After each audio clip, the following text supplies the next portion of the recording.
Fall application deadlines are really close by. You guys must be working hard. I remember my first time of application. I was still in my final years, targeting for the next fall. Despite having some good things in my profile, I ended up getting 9 out of 10 rejects. I have told this many times before in this channel as well. But when I reflect back, I did make some obvious mistakes. And what are those mistakes that cost me a whole year, because I had to then wait and reapply the next year. So I ended up wasting 1 year because of those oversights. That is what I want to share in this video today. We all know that we need to write a good SOP. We know that we need to choose the recommenders carefully. But beyond these, there are several last minute silly mistakes that we all tend to make. So I'm going to cover 6 such mistakes that can cost you your whole year or some good admissions for you. So please watch this video, don't make these mistakes, and all the best with your applications. We will see these mistakes on the other side of the intro.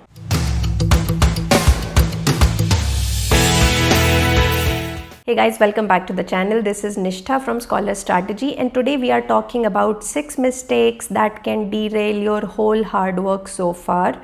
So don't be like me and watch this video and avoid making these 6 silly mistakes that can really cost you your application results as well as a whole year if you're not careful. Now before we get into it, please don't forget to subscribe to the channel, because we have been working really hard to put all this content for you, and it does help us with the YouTube algorithms. And lastly, please do like the video if you are finding our advice to be useful.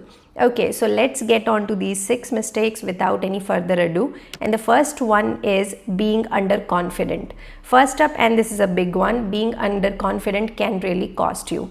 Believe it or not, admission committees can sense when you are underselling yourself. I made the mistake myself by thinking that my accomplishments are not good enough, so I downplayed them in my SOP and resume. Huge mistake. Often we focus on what we don't have. For example, we may not have a research paper, but doesn't mean that you shouldn't be enthusiastic about your startup internship. Pump it up, talk about what you did, what you have achieved there, highlight any accomplishments, like if you got a pre-placement offer, talk about that. If you got commendation from the management, talk about that.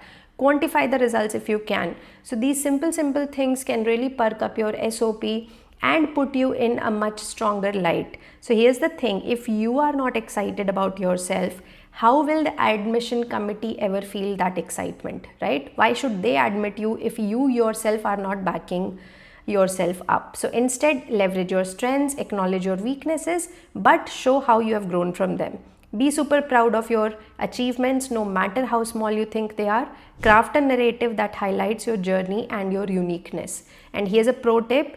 Even if you think a project or internship is minor, if it shows growth, problem solving, or leadership, talk about it. Let's get to mistake number 2, and this is ignoring the university research component.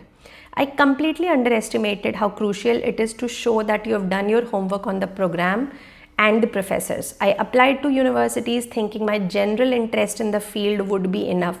Like saying I'm interested in computer science is not good enough. Computer science is really wide subject. So you need to know your areas of interest, and you need to show how this university is really strong in those areas of interest. You need to talk about specific professors, their research, and how your goals align with theirs. Skipping this part makes your application seem generic, and admission committees love students who are truly passionate about contributing to their research community. So tip here, tailor your application to each school. Yes, this means spending enough time on their websites, picking out things about the schools that really resonated with you, but that extra time is totally worth it. Don't take this for granted. Mistake number 3, not managing deadlines properly. I cannot stress this enough, but time management can seriously hurt your application.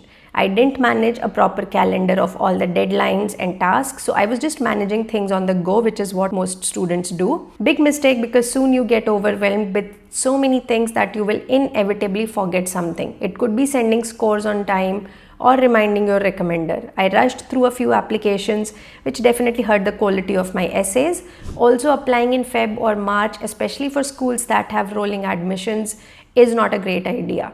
So set reminders, make a calendar, and don't leave things until the last minute. Deadlines for different schools can vary a lot, and you need time to polish each part of your application. So a tip here is don't forget about deadlines for test scores, recommendations, and transcripts as well, because these can take longer than expected to process. Same is the case with WES. It can really take a month or so to get the final report. So if you're applying to a school which requires WES evaluation, you need to start a bit earlier. Mistake number 4 is relying solely on recommenders. Sometimes we think we have picked the strongest recommenders, professors who are happy with us and they are going to talk very nicely about us in the recommendations, and we think the job is done. But you couldn't be more wrong, and this one really hurt because it wasn't obvious. I thought just picking the right professors is enough, and because I was the class ranker, I had a very good rapport with my profs. I thought they will write a good recommendation on their own, but that doesn't happen because I was hesitant to tell my recommenders what to do. So they filled out whatever they felt like, and here's the thing, they are not going to remember the details of the work that you have done with them because they work with so many people. You have to remind them. They will just say, Gaurav did this project under me and achieved XYZ. But what they should be saying is, when Gaurav worked on this component, he faced this challenge. I remember him discussing possible options, and he came back after running a few more experiments. The way he tackled this particular problem shows his research aptitude. See the difference? The point is, personalize it. They have to give example of their interactions with you. They have to make concrete observations on your work rather than just saying that you did this project well. So the point is, don't leave the recommendation work entirely to the recommenders. Even if they're drafting the recommendation on their own, you should give them a list of pointers that you want them to include in the recommendation. This way you can ensure that they are not leaving essential details and the recommendation or the LOR is personalized enough. This is really, really important. Okay, mistake number 5 is copy paste blunders. And this is quite embarrassing. It's funny how so many people do it, even very, very good applicants. They just overlook the part because when you're submitting 10, 15 applications, by a certain time fatigue sets in and you stop noticing stuff. You have seen the SOP so many times that you just miss the obvious spelling mistakes. You just miss that you have not even written the university name correctly, and this one can be disastrous. Obviously no admission committee wants to see that you are spelling their name incorrectly. And worst yet, if you're applying to UIUC and your SOP is talking about how you're passionate for University of California at Berkeley, that's just such a disaster, and you can't blame the admission committee for rejecting you. And honestly, I myself have made this mistake, so I know how genuinely or how unintentionally people make such stupid mistakes. So please be very, very careful. Double check. You can even ask your family member or a close friend to double check these things for you, but do read your final draft from start to finish, especially after tweaking sections. It might just save you from a careless rejection. Mistake number 6, and this is the last one, is neglecting to highlight your post-master's goal. So this is again a mistake I made and I see a lot of clients making as well, in which you do not clearly state your goals. Admission committees want to see that you have a plan. What do you want to do after your degree? How will this program help you achieve that? In my application, I talked a lot about my past accomplishments, but barely mentioned what I plan to do with the degree. Schools are investing in your future, so show them why that investment is worth it. Whether you want to go into academia, work in industry, or start your own business, be specific and clear about those goals.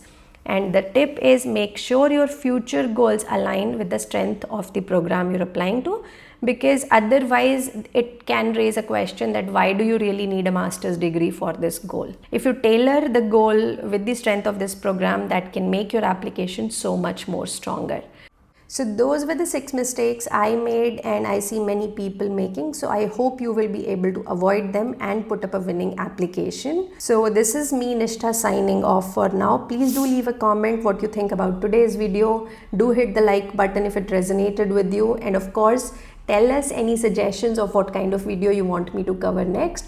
But until then, enjoy the festivities. Hope you're doing great, applications are going on track, and all the very, very best. And I will see you guys next Sunday with a fresh new video. Until then, take care. Bye bye.